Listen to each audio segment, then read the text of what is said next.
Hello everyone, I am Dr. Prashant Patil, a ENT surgeon from Gadag, Karnataka. Today I'll be talking to you on a very fairly common respiratory condition, that is asthma. Asthma is an very common respiratory condition which is characterized by hyperresponsiveness of the lower airway tract, which is characterized by few classical symptoms like wheezing, cough, breathlessness, and tightness in the chest. Usually it is triggered by few triggering factors. I'll talk to you about the triggering factors later on.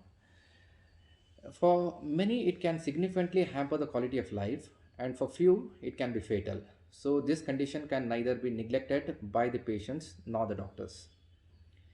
Now, let us have a look at the incidence of this condition. Nearly 5 to 10% of the world's population is suffering from asthma, and in India alone, nearly 25 lakh people are getting affected by asthma every year, and one in every 20th child is an asthmatic child. So if you look at these statistics, you will come to know that the asthma is not a scarce condition, or it is more common than we really think it to be. Now coming down to etiopathogenesis of this condition. The exact etiology of this condition is not known, but certainly genetics plays an important role in this. It has been seen that children born to asthmatic parents are more likely to get this condition than a general population, and more so if the mother is asthmatic. And atopy, which is also a genetic condition, which is allergy, also plays an important role in this. Now coming down to the idiopathogenesis of this condition, when an asthmatic individual inhales certain chemicals or irritants, this provokes an hyper responsiveness or an inflammatory reaction in the lower respiratory tract, leading on to constriction of the lower respiratory tract as well as a lot of secretions in the lower respiratory tract, leading to all the symptoms which are classically seen in asthma. And all the chemical reactions which are taking place inside the body during these attacks are very well documented, and most of the modern treatments which we give to the patients are targeted at blocking these chemical reactions. Now, as I told you, asthma is a condition which is triggered by few triggering factors. Now, let us look at all the triggering factors. These triggering factors can be classified into allergens, irritants, exercise, or emotional strain or physical strain, and few chemicals. Now if you look at the allergens, the most common allergens are house dust mites, pollens, molds, and pet dendrites. And the most common irritants are chemical irritants like strong perfume odors, or industrial pollutants, air pollutants, and few strong substances. Now coming out the drugs, the most common drugs which can trigger this asthmatic reactions are NSAIDs and beta agonists. So we have to be very careful when we prescribe beta agonist in asthmatic patients. And emotional reactions like fight, flight, and fear can trigger this condition. And physical exertions like severe exercises or sudden bouts of exercises can trigger this condition. So the patient has to be warned about this the precipitation of this attack during a gym or cycling or something like that. So the asthmatic patients, we have to tell the asthmatic patients to carry their pumps whenever they are in the gyms or whenever they are doing some hardcore exercises. Now, if you look at the classification of asthma can be classified based on the etiology into atopic or allergic asthma, which is a IgE mediated asthma, non-allergic asthma, which is mediated through parasympathetic nervous system, mixed asthma, which is the most common type of asthma, which is a combination of allergic as well as non-allergic asthma. And other types of asthma are childhood asthma, adult onset asthma, cough variant asthma, exercise induced asthma, or few other types of asthma. And depending upon the severity of this condition, asthma can be classified into uh, mild, moderate, and severe. Usually, these mild and moderate and severe asthma can be again classified into persistent, short, persistent asthma depending upon their duration of the asthma. Now, let us look into the symptoms of this asthma. If you look at the symptoms of the asthma, as I have already mentioned in the introduction, the asthma is characterized by few classical symptoms like respiratory difficulty, that is breathlessness, wheezing. Many times the patient comes to us giving the history of wheezing at night, and cough. Usually the patient says that they cough out a lot of sputum, and tightness in the chest. This tightness in the chest is basically because of respiratory difficulty and constriction at the lower respiratory tract level. And these symptoms can vary from individual to individual. For a few individuals, these respiratory difficulties, wheezings can stay for few minutes to few hours, and for few individuals they can persist the entire season.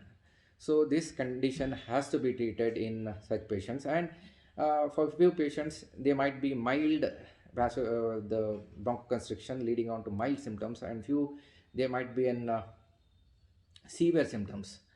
And one more classical thing what we find in asthma is usually the cough which is seen in asthma is usually more at night and in the early morning. These are the symptoms of asthma in jest.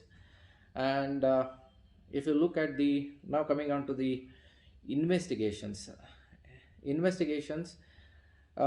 investigations can be done like blood total count, differential count, and absolute eosinophil count can be done. And the most important thing is in allergic asthma or atopic asthma, IgE antibody titer can be assessed uh, to look at the severity of, because the severity of the asthma is related to the titer of the IgE antibodies present in the individual's blood samples. So these are the few blood investigations which can be done in asthmatic patients. And basic investigation like chest X-ray can be done to rule out asthma. And the mainstay of the investigations is the pulmonary function test using a spirometry. In this pulmonary function test using a spirometry, we assesses the condition of the lung, the lung capacity, the capacity of the lung, individual's lung, and whether there is irrevocable changes have already taken place or not. Irrevocable changes in the sense whether thickening of the initially during the initial stages of the asthma, usually there will be just bronchoconstriction without thickening of the bronchial walls. But later on, what happens is there will be a permanent thickening of the bronchial wall leading on to permanent narrowing of their respiratory tract.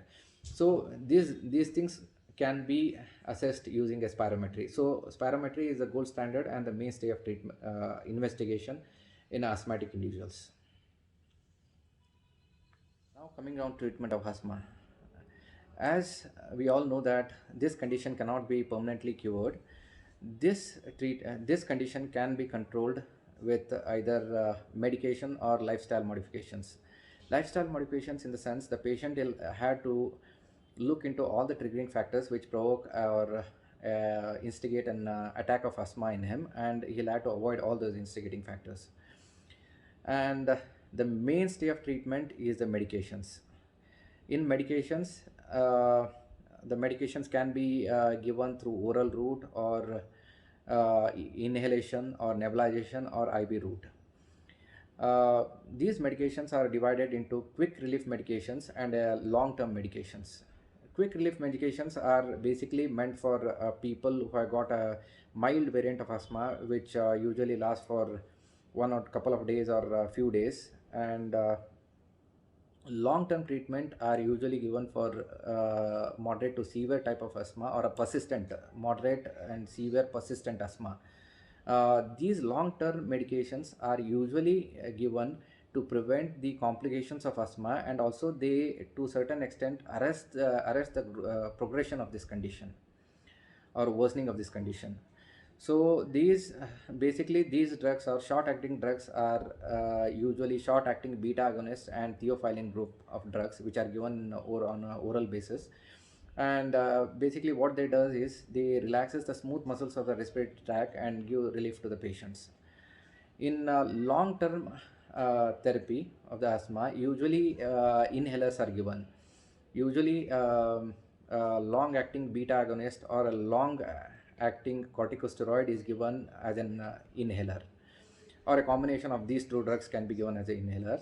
And along with them, oral uh, leukotriene modifier can be given along with whenever there is exacerbation, along with an theophylline group can be added to this. So, which medication has to be given will be decided by the doctor, seeing at the pulmonary function test. This is about asthma and its treatment. Now, I being an ENT surgeon, I want to add an ENT touch to this uh, topic. Usually, it has been seen that 40% of the allergic rhinitis patients they develop asthma over time, which is also called as a allergic march. So, timely diagnosis of this uh, allergic rhinitis in a pediatric age group people can, and judicious treatment of this condition can uh, lead to prevention of asthma in such patients. uh, this is one thing. And second thing is, many a times people ask whether many times patients who come to us, they ask us that my child is having allergy, whether allergy and asthma at a young age, whether the condition is going to worsen at a later stage. To this, the answer is many times. It can many times. Usually, the pediatric patients who develop this condition, allergy or asthma, at a very early age, usually they outgrow this condition by the time they reach adulthood. Uh, this is all about asthma. Uh, Thank you.